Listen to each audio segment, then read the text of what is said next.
and welcome to the first podcast I've had in a while. I've been in a little bit of a creative funk lately, actually, if you want to call that.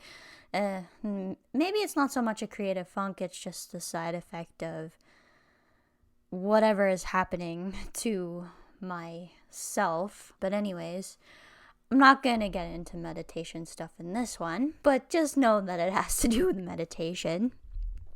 And so I've been wondering how I'm going to be doing videos for a while, and I came across this quote actually while I was trying to come up with content, and I actually wonder if maybe moving forward I might just go over quotes and relate them to chronic illness. I've had a very big fascination with quotes for a really long time. I actually have a lot of posters that are like inspirational quotes that I bought while I was in university.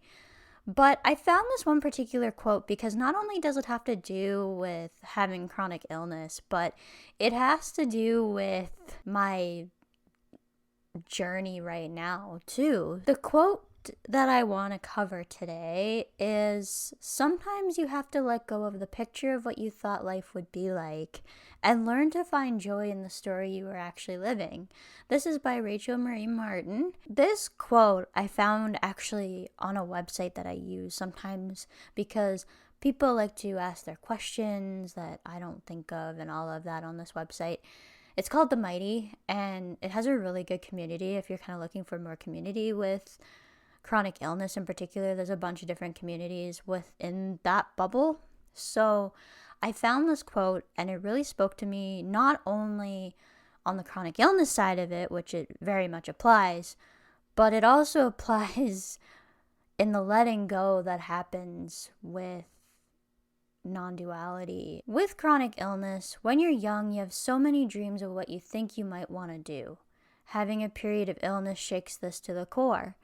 I got sick when I was in my last semester of university, so it meant that chapter ended there. I've been lucky to have had this get to the point where if I truly probably did want to pursue my biochemistry degree, I honestly probably could go back and do something with it at this point. I feel like I'm healthy enough.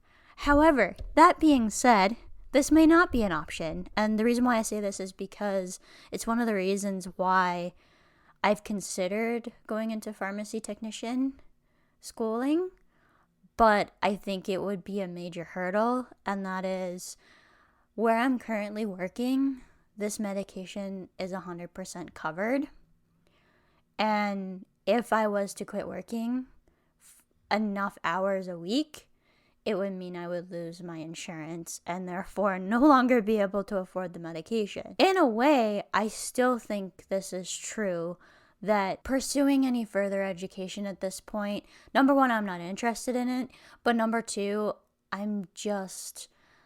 don't know how to word this, but not only am I not interested in it, I don't think it's an option because it would make the medication that allows me to be this functional no longer affordable for me. It's unfortunate, but it's the truth. As I was saying, having a period of illness shakes this idea that you can do whatever you want to its core, because you end up getting sick and you no longer can function at the high level that, society just expects when you're in your early 20s or even just your 20s in general. As I was saying, I got sick in my last semester of university. I was actually 3 weeks or 4 weeks into that last semester. I had actually, I think, been not feeling well. Like I got some type of virus over the Christmas break. And then when I got back, I was doing quite well. And then all of a sudden I wasn't. I've talked about that in my earlier videos. They are extremely rough. I don't like watching them. Because of when I got sick, it kind of ended that particular chapter. And I've talked a little bit about that over the course of my sharing my own story. Chronic illness took away a lot of my independence when it was at its worst. I could barely take care of myself due to fatigue and feeling like I might pass out frequently.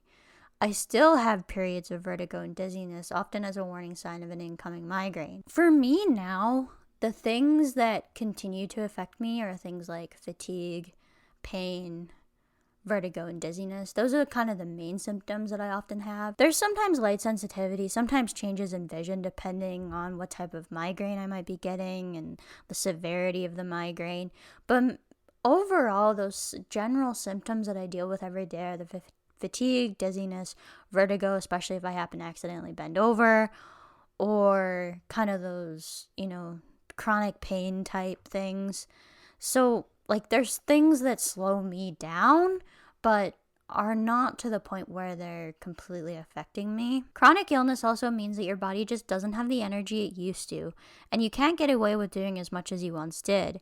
I'd emphasize this a lot, so I won't say anything more except to watch my other videos. So I've talked extensively about how fatigue affects me with having migraines, and I've talked about how that continues even though I'm not in a migraine every single day. I feel like I've kind of pushed this topic to the very max at this point, but it is one of the things that does continue to affect me. So today, although I'm filming, I am quite tired just because of the schedule I've had lately, and you learn to adjust over time to this reduced level of ability to have energy. You kind of have to push through it to a certain point in order to not completely lose your ability to do the things you want to do. And it sometimes means figuring out what works for your body, figuring out what is going to work for your body, and it's a trial and error at the same time. It takes a lot of time and a lot of experimentation to figure out what actually works. Just like with life, having a chronic illness involves good days and bad days. I'm extremely happy with where I'm at because good days far outnumber the bad days. The bad days still happen though, and it takes a lot of work to not have a bundle of bad days. So what I'm getting at here is that I have good days and I have bad days, just like with life. You have good days, you have bad days. But as long as your good days are outnumbering your bad days, I feel like that's when you've kind of found that harmonious balance to a certain point. So this is when you can kind of be at peace with the situation. Now, when I was at my worst, I was dealing with I would say 80 to 90% what I would call bad days these days. So you can't expect someone to be constantly in a state of illness and be okay with it.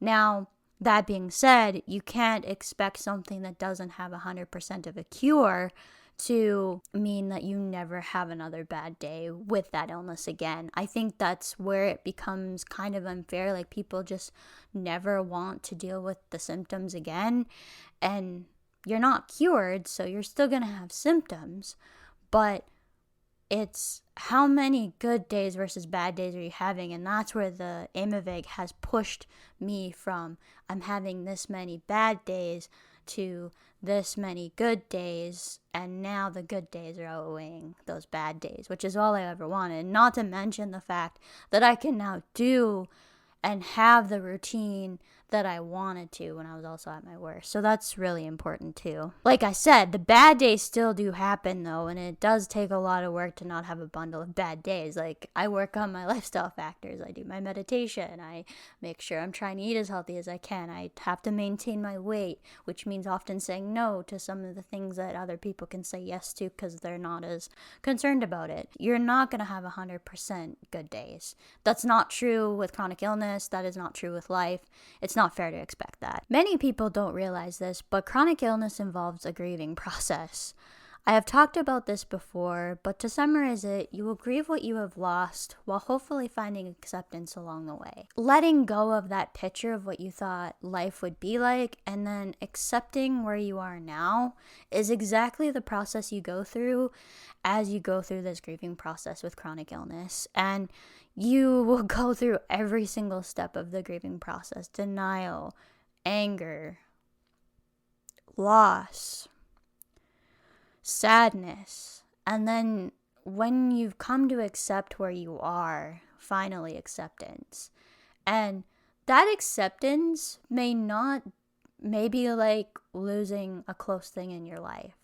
It may not be a full acceptance of this is okay, but you've accepted where you're at. And maybe some people never reach that. I don't know. But I know for me, letting go and accepting this now has been the most important thing for me. None of us want to have a chronic illness or chronic pain. We want to be a contributing member of society and be able to execute the plans we had in mind. Sometimes life has other plans though, and I have found accepting what this has been to be truly freeing. So what I'm saying with this is that you may not be able to fulfill the dreams that you had before. It might be the reality. You gotta let go of that. It may end up opening other doors though too. So sometimes those other plans can be actually more freeing in the end. Like what our minds picture as being the ideal life of what we think we want may not always end up being what is actually meant to be. I know this comes with some philosophy that some people may not agree with, which is, the thing is, can you choose your own destiny? Do we actually have freedom of choice? And, do we really choose anything in the end? Now, I have to admit, I think that things work out the way they're supposed to. I don't think we make any choices at all. I think things are kind of a little bit more set, and that if things are meant to be, it'll work out, and what our minds think we might want may not be what we actually want in the end. It's a very complicated thing that I could probably spend a whole video on, honestly. We don't end up choosing anything. It ends up choosing us. We end up being on this path because life set up the circumstances for it to happen. It's really complicated to explain, but that's kind of what I'm trying to get at. Another reason why I absolutely love this quote is that it acknowledges that this is a story. Having a chronic illness for me has become just that. It's only part of my story. It doesn't define who I am in any way, and it has taught me lessons, but it's not my identity at all. There's another popular quote that kind of means like, if you're in a bad chapter of your life, it's not the whole thing, even though in the moment it very much feels like it. I love this quote because it acknowledges this situation as a story and that it's only part of that particular story. It doesn't define who I am in any way at all. Like, it's not my whole identity. It's part of who I am, but it's not the entire thing. And I think that's where people get tripped up, because it feels like it's your whole life when it's at its worst, but it's truly not. It's just part of that chapter of your life. And although, because migraines have no cure, because of that particular fact, you're going to be carrying it with you for the rest of your story, it shouldn't define or end up being the complete end of it, basically. This acceptance is really, really, really important, that it shouldn't be defining everything that you are, basically. This quote is so critical, though, in so many ways. Like, it spoke to me in so many ways. You guys could probably find your own meaning in this quote as well, but that's just what I wanted to talk about today, how this is ultimately not everything, and although it can change your life path and end and close some doors, it does open others, and you have to kind of be able to let go of the things that chronic illness takes away from you in the end. Now, like I said, guys, this is going to come from a lot of period of not only self-evaluation and introspection, but it's going to come with time. If you're at the very start of this journey, I think it's very important to feel those very first emotions that you have. Like, the going through that first initial process, you can't just jump to acceptance right away, because those feelings do and will eventually come up again. So this is kind of more for you guys who are more along this path, which is not what I like to gear this stuff towards, but it is hopefully a place that you will get to in the end if you are more at the start of this journey. It'll be very difficult to watch this video. You probably won't make it very far if you're very early in this journey. I know I probably wouldn't have, because I was so angry at the universe when I was first diagnosed with this. I was relieved in a way because I had been looking for a diagnosis for so long, but at the same time, I was so angry because I, number one, knew it wasn't in my head at that point. So there was a little bit of anger and frustration with that and the way I was treated. But it's a big thing in your life because when you get sick like this, everything revolves around it. Like, you're constantly going to doctor's appointments, you're constantly getting blood tests, scans, and all of that. So in the moment, it can feel like everything. But yeah, I think the point I'm trying to make with this is that hopefully we all reach a point of acceptance and a letting go of the point of living where we're at in that particular moment. If you're struggling, know that we are with you. And if you're having a bad day, know that that bad day won't last forever. Although things appear in the moment to be forever, they're not. If you're looking to follow me, you can do so across social media. You can find me on Instagram at Awareness with Ashley, on TikTok at Awareness with Ashley, on Facebook at Ashley Stewart, and on Twitter at Ashley Stewart 94. So like I said, things are going to be changing a little bit with the content. I'm hoping to put out more vlogs actually to kind of Facebook and YouTube. The podcast is actually available via video to local supporters. So what I'm going to be doing with these podcasts is mainly filming them for short video content, but I'm going to be also trying to put out more supporter only content. And so I think the best way for me to do this right now is to give them the full version of the video on locals and then just release the audio version of the podcast publicly in full length. This will hopefully push people more towards the podcast too. And then as for like video content, I'm hoping to do some more vlogging, kind of more talking about when I might be feeling a little bit rougher and all of that. And then using these videos that are made from the podcast as short videos. So they will eventually get put up in kind of clips. I end up using a lot of my clips because I end up liking kind of how they turn out in the end.